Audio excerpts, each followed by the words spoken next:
Bonjour, bienvenue pour la quotidienne du 23 mars. Au sommaire aujourd'hui, on ouvre un volet dédié au Cercle des nageurs de Nyon. 2020, une année difficile pour le club. D'un côté, le Covid, de l'autre, une crise interne. Depuis plus d'une année, un comité candidat s'est présenté avec 6 membres pour reprendre la gestion du CNN. On en parle aujourd'hui en plateau avec le candidat au poste de président, Fabien Héritier. Et puis demain, mercredi, nous recevrons sur le plateau le président du CNN, Stéphane Ferrer. En sport, un bilan positif pour Candide Pralon aux mondiaux de ski. Sur son plateau, Alexandre Caporal reçoit le Nyonnais. Ils reviennent notamment sur la compétition. Enfin, en culture, rencontre avec Haut Débit. Le rappeur nous présente son 2e album solo. Ça s'appelle Le Cadre.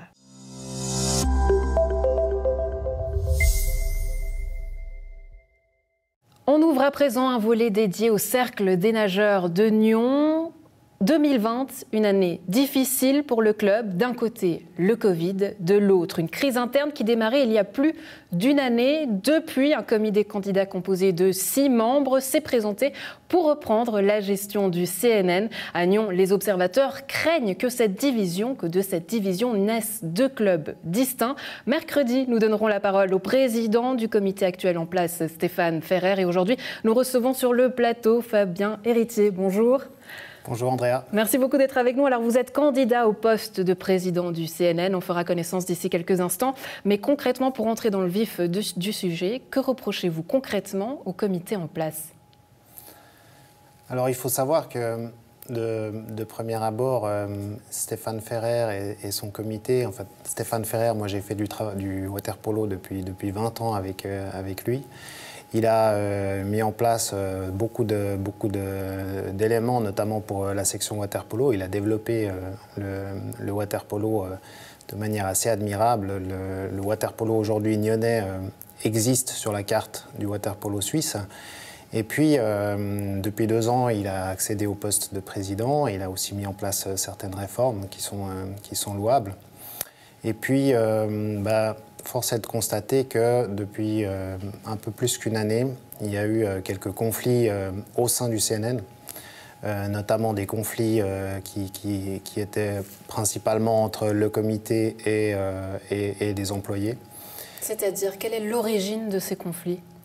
Alors, à l'origine, il y a probablement des incompatibilités de personnes. Dans un club de 650 personnes, il y a des conflits, je pense que c'est juste classique. L'origine de ces conflits, c'était aussi un peu une gestion, on va dire, au niveau des séances du comité, une gestion un petit peu autoritaire de certaines décisions.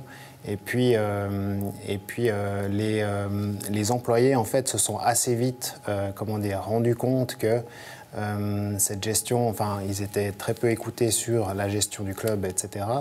Et puis, certains employés se sont vraiment, prononcés dans une situation vraiment difficile personnellement, étaient proches du burn-out, étaient vraiment surmenés, recevaient beaucoup de pression. Mais vous dites probablement, excusez-moi, donc ça veut dire aujourd'hui, est-ce qu'il y a des preuves de ce que vous lui reprochez concrètement à Stéphane Ferrer? Alors il y a des témoignages, en fait ces employés, ils sont venus vers nous, ils ont un petit peu, pris contact avec les membres, avec finalement ceux qui représentent l'Assemblée générale, pour justement évoquer ces difficultés, ces difficultés personnelles, à ressentir la pression, à gérer ces conflits. Et puis, est-ce que ces personnes-là ont pu évoquer ces difficultés-là avec Stéphane Ferrer en personne? Alors oui, parce qu'il y a eu effectivement ces difficultés, ces incompatibilités, il y a eu quelques, prises de bec. Et puis, à la fin, il y a eu toujours en fait une position assez, de force du comité, c'est-à-dire de gérer vraiment le conflit par la force, de dire maintenant c'est moi le chef, c'est moi qui décide, donc c'est comme ça. Et puis si tu n'es pas content, passe ton chemin, quoi. Et donc après, face à ça, il y a eu la volonté d'essayer de provoquer en fait une assemblée générale extraordinaire, on était au mois de février, et puis la volonté c'était de pouvoir déjà discuter au sein de l'organe suprême, l'Assemblée générale, de tous ces problèmes, et puis éventuellement proposer un comité alternatif. Alors une assemblée qui a dû être reportée, Covid oblige. Une assemblée aura lieu ce mercredi. Les membres devront se décider, à savoir choisir entre le comité en place et votre comité. On en parlera d'ici quelques instants. Pourtant, le comité en place a choisi d'être transparent et il a demandé notamment à la ville de Nyon un audit financier, mais aussi un audit structurel. L'audit financier peut d'ailleurs être consulté sur place au bureau de M. Stéphane Ferrer, bureau 111 à la route de Divonne. Vous pouvez y accéder de manière en prenant rendez-vous. Par rapport à cet audit financier, je ne sais pas si vous l'avez consulté, dans la gestion financière du CNN, est-ce que tout va bien selon vous ou pas? Ce qu'on peut lire en tout cas de l'audit, c'est que tout va bien. Quel est votre avis? Alors moi, j'ai pas pu la lire parce qu'effectivement, c'est entre hier et aujourd'hui, et il y a des gens qui sont allés aujourd'hui. Alors on peut le consulter jusqu'au 29 mars. Oui, mais par contre, on doit voter très vite parce que le vote, les derniers votes doivent être reçus le 29 mars. Donc, nous, on est. Alors, tout d'abord, juste une rectification. Ce n'est pas le CNN qui a demandé à la tenue de ces audits. Donc, la ville de Nyon nous a envoyé un courrier en disant que c'était eux qui avaient proposé ces audits. Nous, ce qui nous étonne vraiment, c'est qu'on a reçu un dossier pour cette Assemblée générale, un dossier extrêmement conséquent, plus de 150 pages, un rapport du président de 50 pages. Ouais, c'est vrai que je l'ai ici, c'est vrai que le dossier, il est bien complet. Il est bien extrêmement touffu pour, entre guillemets, pour donner la parole, on va dire, au comité sortant. Et par contre, de donner le document de l'audit à tous les membres, eh bien, on ne peut pas l'avoir. On est obligé de se déplacer au bureau 111 pour le consulter. Moi, je trouve ça un peu étonnant, surtout que les délais sont extrêmement courts. On a reçu les documents vendredi. Le Zoom de présentation a lieu demain. Et puis, le vote a lieu en fin de semaine. Donc, moi, j'aurais trouvé quand même correct que ce document soit transmis à tous. Et puis, ils l'ont reçu aussi le 3 mars, donc c'est vrai que les délais sont très courts par rapport à cette séance. Voilà, par rapport à cette présentation, le comité candidat, lui aussi, présente une plaquette de présentation. Alors, 6 membres en font partie. Qui fait partie de ce comité, Fabien Héritier? Alors, nous avons la chance d'avoir une équipe très compétente et très solidaire. On a des profils très différents et très complémentaires. Donc moi-même, je suis ingénieur, je m'occupe de management dans une fondation à Genève. Nous avons une comptable, on a un expert du contrôle interne d'une grande banque genevoise, on a une personne qui s'occupe de marketing digital, on a un médecin qui travaille au GOL à Nyon. Qui va s'occuper de mettre en place tout un système de santé et de suivi. Et donc des profils variés, c'est ce que vous nous dites, mais très variés. En quoi est-ce qu'ils vont apporter finalement une différence par rapport à la structure qui est en place? Est-ce qu'il y a une différence de vision peut-être dans la manière de gérer le club? Alors, il y a une différence de vision pour nous qui est très importante, c'est déjà le statut de ces membres du comité. Jusqu'à l'année passée, il y avait beaucoup d'employés dans ce comité. Et pour nous, c'était problématique que des employés soient dans le comité parce qu'ils sont jugés partis. Notamment... Alors là-dessus, vous êtes d'accord justement, puisque Stéphane Ferrer nous dit que sur ces deux éléments, à savoir le changement des statuts et le fait que le comité soit totalement bénévole, ils sont OK avec ça? Oui. Alors, effectivement, c'était même des demandes qui étaient faites en 2019. Alors, elles n'ont jamais été publiques. En tout cas, nous, on a fait dès le début ces demandes-là et visiblement, il s'est adapté à cette demande. Et je pense que c'est vraiment... Mais comment on l'explique? Parce que c'est vrai qu'elles sont à l'ordre du jour. Des PV, on peut les voir. Changement du statut, elles sont à l'ordre du jour du PV. Qu'est-ce qui a fait qu'on n'ait pas pu discuter du changement du statut de ces personnes-là, selon vous? Vous dites à l'AG 2019 ou bien? Exactement. Alors non, ce n'était pas à l'ordre du jour de l'AG 2019, ces modifications de statut. Alors moi, j'ai vu qu'elles sont à l'ordre du jour. En tout cas, dans les statuts qui sont là, dans les documents, on voit le changement du statut sont à l'ordre du jour. Il y avait une proposition de statut, de changement de statut en 2019. En tout cas, elle n'a pas été traitée dans le cadre de cet AG. Vous savez pourquoi? Non, je ne sais pas. D'accord. On posera la question du coup à M. Stéphane Ferrer. Vous m'apprenez quelque chose. D'accord. Enfin, un mot sur ces dates. On l'a dit, convocation à l'Assemblée générale ordinaire le 24 mars. J'imagine que ce sera l'occasion pour vous de présenter votre comité ?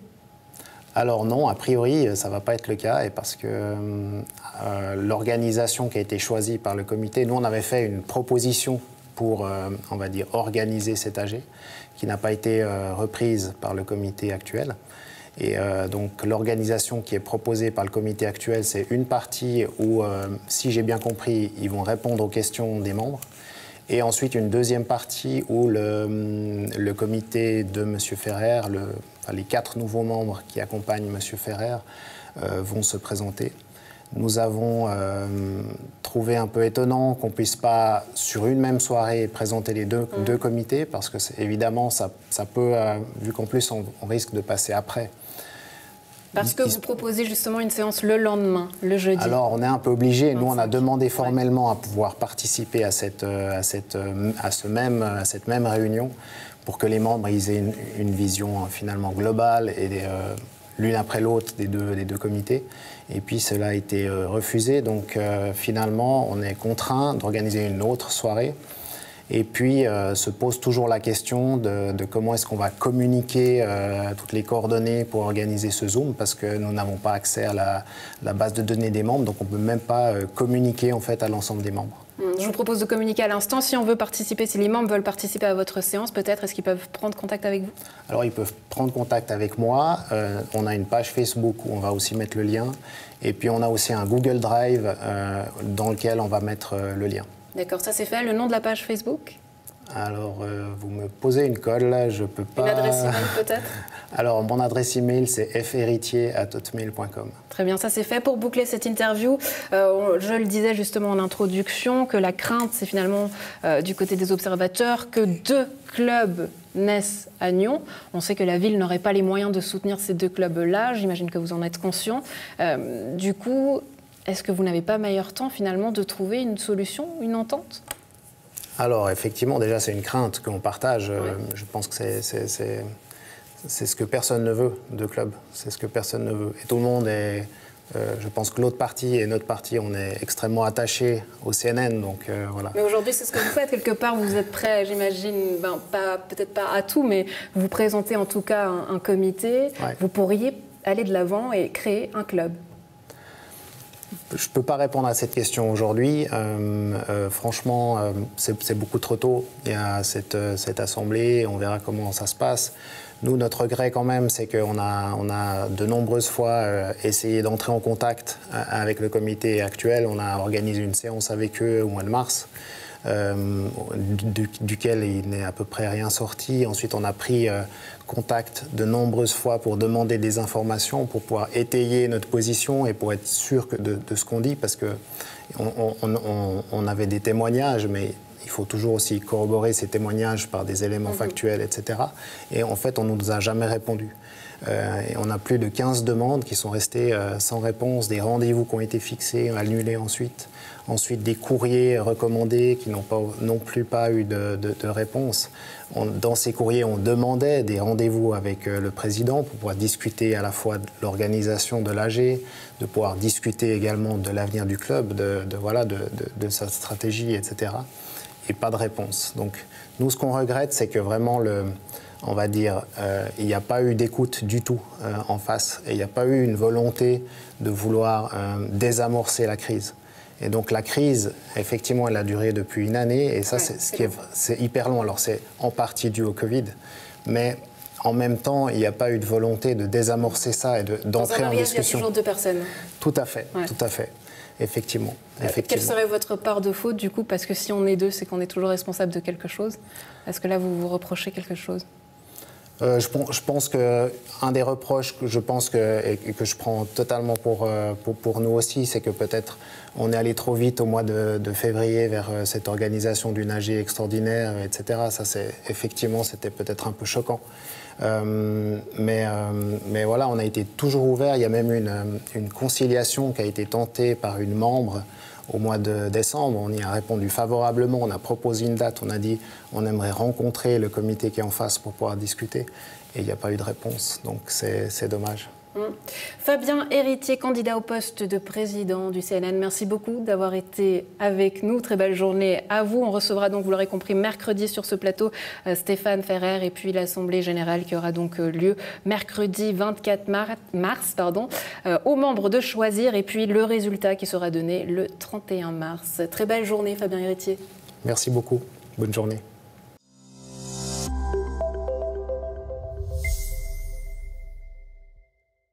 On l'avait reçu par visioconférence il y a quelques semaines, juste avant qu'il parte disputer les mondiaux de ski nordique à Oberstdorf. Cette fois-ci, le Nyonnais Candide Pralon est avec nous en plateau juste avant de partir pour les championnats suisses qui auront lieu ce week-end à Cédrin dans les Grisons. J'espère que je prononce bien le nom de Cédrin. Salut Candide. Salut. Eh ben, c'est un plaisir de te recevoir sur le plateau déjà.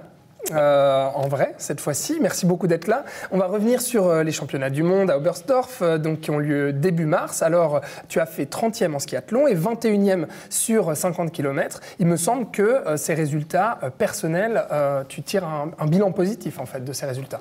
Non, je suis vraiment contente de ces résultats. Mon objectif en allant là-bas, c'était vraiment de pouvoir donner le meilleur de moi-même. Et puis en franchissant l'arrivée du 50 km, j'ai vraiment l'impression d'avoir fait la course, le meilleur de moi-même en fait. Et puis c'était pour ça que je suis vraiment satisfait aujourd'hui. Et puis après, j'allais pas là-bas avec l'ambition d'être champion du monde, donc j'allais vraiment là-bas pour faire la meilleure course possible. Et je crois que je l'ai faite sur le 50 km, donc je suis vraiment heureux. Ouais. Tu as donné tout ce que tu avais à donner, justement, tu as réussi les objectifs que tu t'étais fixés. Oui, exactement. Et puis de fixer une 21e place, j'ai l'impression que je pouvais faire mieux, j'aurais été déçu. Mais là, j'ai l'impression, en franchissant la ligne, que les 20 autres étaient meilleurs que moi ce jour-là. Donc c'est dur de dire un objectif de place, souvent, devant les journalistes, parce que si les autres sont meilleurs que toi, eh bien, ça peut arriver. Je sais très bien que je ne suis pas champion du monde et que certains sont meilleurs que moi, mais c'est pour ça que je préfère me focaliser sur moi-même. Et là, j'ai réussi à faire ça pendant ces championnats du monde. Tu avais la forme, les pleines capacités, donc tu as pu faire ce que tu avais à faire. Oui, je me suis fait plaisir surtout, parce que 50 km, c'est une distance que j'adore et tu as le temps pendant plus de 2 heures de savourer ou d'en baver en fait. Mais en fait, moi j'adore ce genre d'effort et j'ai vraiment savouré cette course et j'ai pris du plaisir. Les championnats du monde, c'est fait. Ils ont pu avoir lieu, heureusement. C'est le moment peut-être, parce que là on arrive quasiment en fin de saison, de faire un petit bilan sur ta saison d'hiver. Là, toi, quel bilan tu tires justement? Un bilan très positif en fait, parce que je ne fais pas partie des cadres de Swisski. Et je m'entraîne avec un team français de longue distance, de course de longue distance. Et puis, je n'étais pas vraiment prévu pour participer à des Coupes du Monde. Et j'avais quand même ça comme objectif, de participer au championnat du monde peut-être. Mais j'ai dû gravir les échelons en participant à une Coupe Suisse, une Coupe d'Europe pour arriver en Coupe du Monde. Et ce n'était pas le chemin le plus facile. Et tout a fonctionné. Oui, mais après, tout a fonctionné comme j'ai désiré durant cette saison. Et puis, c'est pour ça que je suis vraiment heureux aujourd'hui. Ouais. Et puis, satisfait aussi justement de tes nouveaux entraînements, de cette nouvelle région dans laquelle tu es aujourd'hui à Nyon. Ouais, c'est peut-être l'air nyonnais qui a fait du bien. Ça fait bizarre en début d'interview quand tu as dit le Nyonnais Candide Pralon. Souvent, on me considère comme le Valaisan et la Nyonnais, ça me fait plaisir aussi. Parce que on rappelle, c'est vrai, donc, que tu es Valaisan d'origine et puis que ça fait 1 an et demi seulement que tu habites ici à Nyon. Mais c'est vrai, on te présente comme Nyonnais. C'est la première fois qu'on me présente comme Nyonnais, mais c'est cool parce que j'adore cette région et je prends beaucoup de plaisir. Et puis, ça te va bien, quoi. Bon, super. Là, la prochaine étape, on l'a dit avant que la saison se termine définitivement, ce sont les championnats suisses qui ont lieu donc ce week-end dans les Grisons. C'est quoi les enjeux et c'est quoi l'objectif de ces championnats suisses pour toi? Le championnat suisse, c'est toujours important, c'est toujours sympa de faire un bon résultat. C'est bien pour le palmarès, si on a une médaille au championnat suisse ou pas. Mais mon objectif principal, l'objectif principal des fondeurs, c'est de faire de bons résultats au championnat du monde ou sur des Coupes du monde. Et le championnat suisse, c'est plus la cerise sur le gâteau, c'est de faire un bon résultat. Et c'est comme ça que je le prends. Et c'est aussi l'occasion, le championnat suisse, de recroiser les gens qu'on n'a pas vus pendant l'hiver, ceux qui étaient sur d'autres circuits, en Coupe Suisse, en Coupe d'Europe. Et voilà, on se retrouve tous ensemble ce week-end, tous les Suisses. On ne va pas pouvoir faire la fête ensemble, malheureusement, à cause du Covid. Mais on va retrouver les copains d'entraînement ou certaines personnes qu'on n'a pas vues pendant l'hiver. Et c'est pour ça que je me réjouis de partir déjà demain à Cédroun. Dario Colonia, notamment, c'est quelqu'un que tu connais bien Oui, je le connais assez bien et surtout cet hiver, toutes les courses que j'ai faites, c'était à ses côtés. Et puis j'apprends beaucoup de lui déjà depuis plusieurs années, de voir ce qu'il fait. Alors je n'essaie pas de faire la même chose que lui parce que je sais qu'il a des capacités vraiment incroyables, mais j'essaie de m'en inspirer depuis des années et puis j'ai un grand respect pour lui. Ouais, et puis t'es pas loin de lui aussi au niveau du classement en général en Suisse. C'est vrai que je crois que t'es classé 2e meilleur fondeur suisse derrière lui, hein, il me semble. Je crois que ça dépend après sur quelle compétition, mais m'a rappelé quand même que Dario, je pense que ses meilleures années, c'était quand même il y a 4-5 ans en arrière, où il était vraiment incroyable avec tout ce qu'il a gagné. Et c'est vraiment une sacrée source d'inspiration. Ouais. Et puis toi, tu es toujours en course aussi. Donc voilà, les championnats suisses, on l'aura compris, les enjeux, etc. Donc tu abordes ça de manière un peu plus détendue, forcément, que les championnats du monde. C'est clair que c'est pas la même chose. Pour la suite, c'est quoi la suite pour toi? Il me semble que tu as fini tes études, ça y est. Bachelor en sciences du sport, hein, c'est ça? Exactement, ouais. Donc là, un achievement supplémentaire, un accomplissement? Non, je suis content d'avoir terminé mon bachelor en sciences du sport. J'ai comme objectif après d'enseigner en degré secondaire 1 à l'école.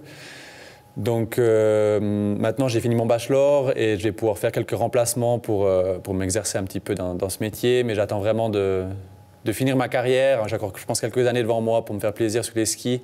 Et puis après, j'ai quand même pas mal d'autres projets. Je vais devenir enseignant, donc j'aimerais m'essayer un petit peu à la pratique de l'enseignement.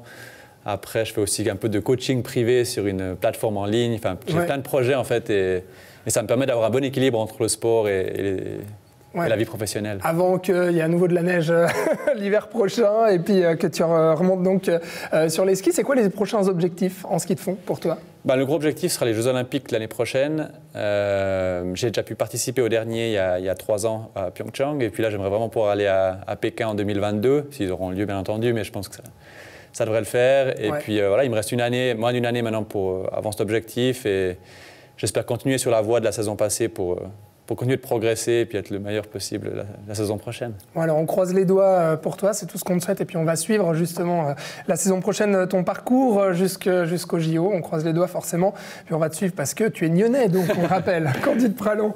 Merci beaucoup d'avoir été avec nous sur ce plateau. Merci de m'avoir accueilli. À très bientôt. Salut.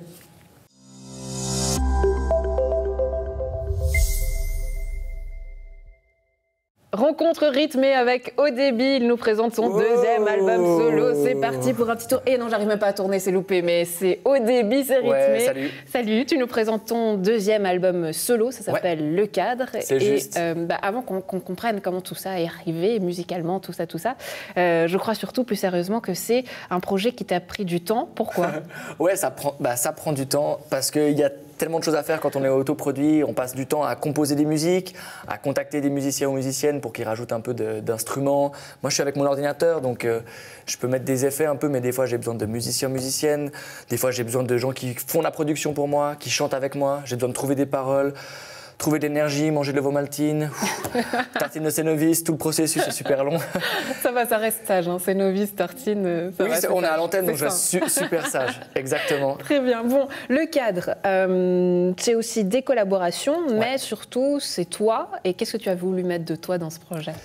Là, j'ai mis 14 morceaux dedans et justement, c'est beaucoup de morceaux et en fait, j'ai mis plein de choses différentes. J'ai envie de dire comme à mon habitude parce que musicalement, j'aime bien écouter plein de choses. Donc quand je fais de la musique, j'aime bien faire plein de choses aussi. Je pense que j'ai mis là-dedans mon esprit skate, si je puis dire.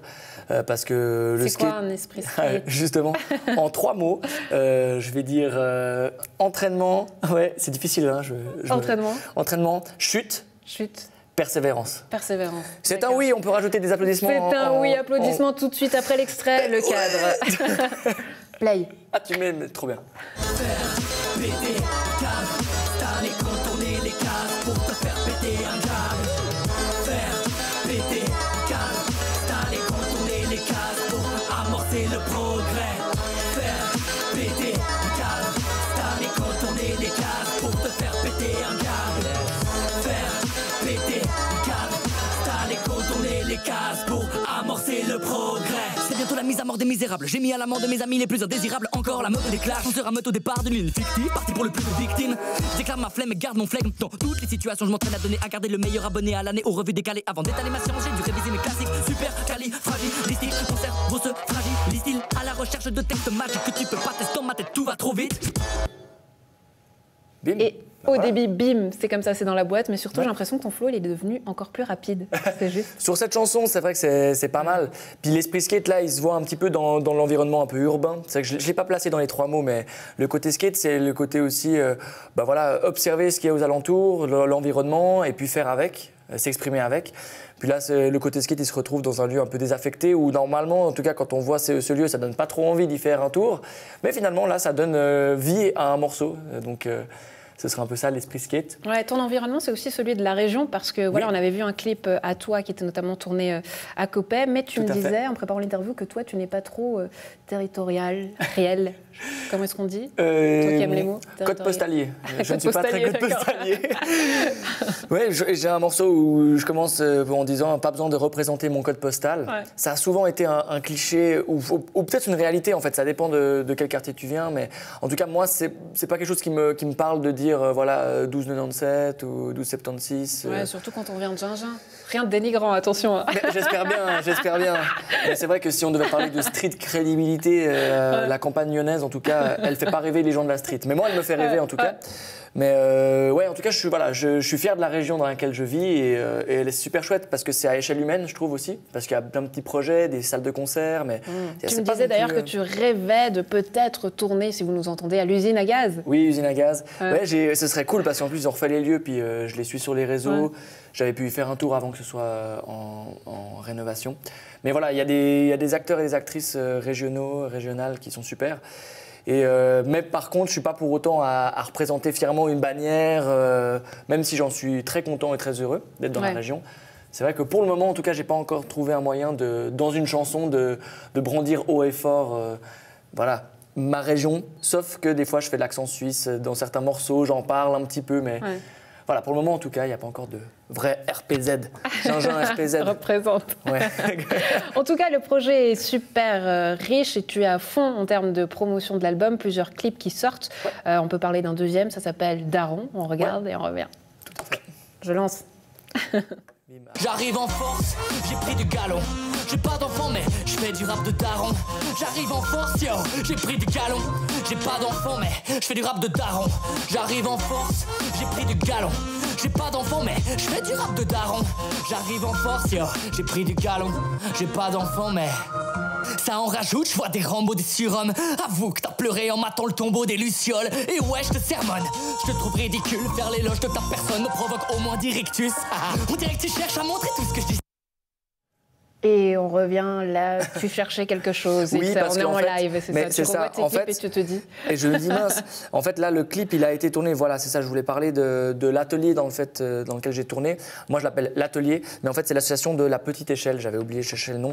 Donc ça c'est juste des amis de Thonon-les-Bains avec lesquels on a fait des projets d'improvisation théâtrale et ils avaient cet atelier incroyable. Ouais. Parce que tu fais beaucoup d'improvisation théâtrale, oui. Tu te nourris aussi des collaborations. Pourquoi c'est important d'avoir ce projet artistique mais de l'avoir en collaboration avec d'autres? Tu te nourris de ça? Là, typiquement, rien que pour reparler de la petite échelle, là, si je les avais pas rencontrés, j'aurais pas pu tourner chez eux. Si j'avais pas rencontré Dr Nivu avec lequel je travaille, j'aurais pas fait certains projets, j'aurais pas retourné avec lui. Ouais, je baisse le son. Ouais, vas-y, je t'en prie. Non, pas de souci. Ouais, je la connais par cœur. Je veux bien t'entendre. Ouais, j'imagine. Mais si je te demande d'ailleurs un petit live comme ça, une petite impro, tu serais prêt à le faire? C'est le truc le plus difficile parce que j'ai besoin de la musique en général. Ouais. Donc si on remet un peu de musique pour t'aider. Ah, je fais du playback sur ma chanson. Un double voix, comment est-ce qu'on appelle ça? C'est le playback, je dirais. Rêve de selfie et de l'iPhone 18+, système m'emmerde, je mets des disquettes quand même, les mystères s'enchaînent quand je vois ces hipsters sans thème. Yeah. Et après, voilà, c'est pas très impressionnant, mais nous, on a vécu un bon moment en tout cas. Oui, c'est vrai. Et puis moi, je vis un très beau moment en ce moment avec toi parce que tu as la pêche au débit. Et puis ça n'arrête pas. Le troisième clip qui sortira, c'est Skatepark. Donc j'imagine que... Il est déjà sorti en fait. Pour l'anecdote, il est déjà sorti, mais là, j'ai encore d'autres clips qui vont sortir de l'album. Donc ce serait plutôt même des quatrièmes. Il y a Première Place, un morceau avec Joe de Plimp qu'on est en train de terminer là bientôt. Donc en effet, il y a quand même des clips qui vont sortir pour faire suite aux 14 morceaux de cet album. Ouais, et j'imagine que tu te réjouis aussi de présenter le projet, enfin en tout cas ce disque-là, le cadre sur scène. Mon Dieu, ouais, ce serait tellement génial. Si au début, très bon jeu de mots, si au début j'ai fait ça, c'était mon seul moyen de partir en tournée en fait. Parfait. Magnifique. On rajoutera des rires, hein, bien sûr, au montage. Non, je ris pour de vrai, attention, c'est pas rajouté au montage. Ah bah parfait, on peut faire comme dans Friends ou dans les soaps, comme ça on rajoute des rires. Donc oui, mais je me réjouis de le présenter, c'est clair, en live. Mais en attendant, j'ai trouvé 2-3 petites alternatives. Là, tu parlais de collaboration avant. Je collabore aussi, là j'ai mis sa casquette et aussi dans un clip. Papa Josette, qui est un ami là, qui propose un magasin pop-up store avec des articles liés au skate. Et typiquement, quand je vais chez lui, des fois le dimanche, je mets un peu de musique. Et des fois, je prends des micros et dans la rue, alors on fait une petite distance, je chante des morceaux. Alors voilà, ça revient un peu au début, quand je commençais le rap et que j'avais pas l'occasion de faire des concerts. Ben voilà. Donc là, j'ai chanté 2-3 morceaux dans la rue. Je vendais des albums un peu comme ça, où je parlais avec les gens. Et j'ai fait des petits, c'est même pas des concerts, mais des petites interventions, on va dire sauvages. Mais c'est vachement chouette. Puis comme j'aime bien improviser aussi, je peux interagir avec les gens. Voilà. Génial, et te nourrir de ces instants présents. Ouais. C'est ça, ouais. Donc on trouve des alternatives un peu au manque de concerts pour le moment en tout cas. Ouais. On te souhaite surtout de retrouver la scène très rapidement. Audibi, merci beaucoup d'avoir été avec nous, nous avoir présenté ton nouveau projet. Ça s'appelle Le Cadre. Avec et plaisir. Vous verrez d'ailleurs quelques extraits sur NRTV, en tout cas certains clips. Merci, bonne journée. Je t'en prie, ciao, à bientôt. Ok, je repars en tournée.